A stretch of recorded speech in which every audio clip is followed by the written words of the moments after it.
क्योंकि मनुष्य का धर्म है अपने कर्तव्य का पालन करना, इस कर्तव्य पालन के लिए आवश्यक कर्म करना।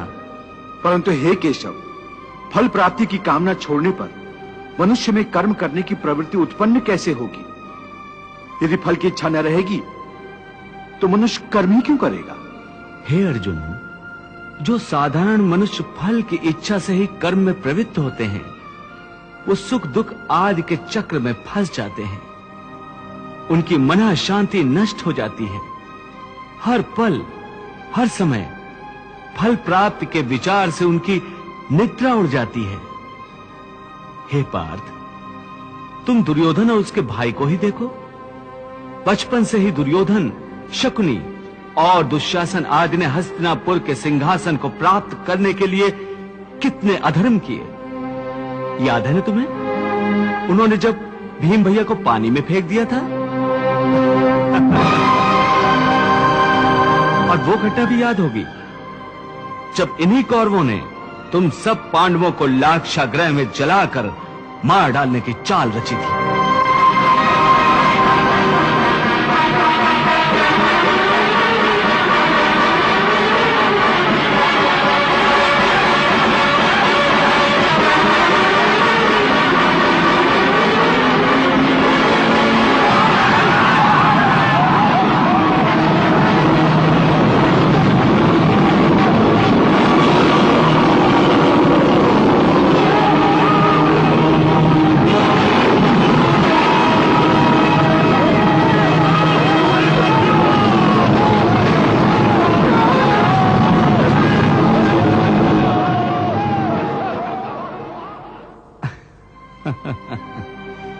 कैसी लाजवाब चाल थी उनकी। उस आग से तुम लोगों का जीवित बचकर निकलना असंभव था। कितना योजनाबद्ध कर्म था, परंतु इस कर्म का फल उन्हें मिला नहीं,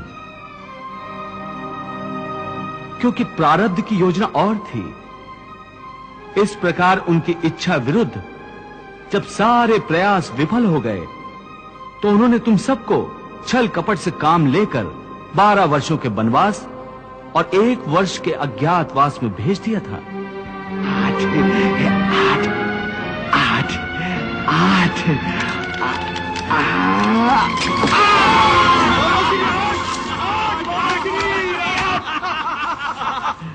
वाह मामाश्री वाह, क्या पासा फेंका है। परंतु बार बार प्रयास करने के बाद भी कौरवों को उनकी इच्छा अनुसार फल प्राप्त नहीं हुआ। वो ये भूल गए थे कि फल प्रारब्ध अनुसार मिलता है। इन दुष्कर्मों के चक्र में वो बुरी तरह फंस गए हैं पार्थ, और जिस फल की कामना वो कर रहे हैं वो फल उन्हें प्राप्त नहीं होगा, बल्कि दुष्कर्मों का बुरा फल ही उन्हें मिलेगा। ये बात तुम सदा याद रखो।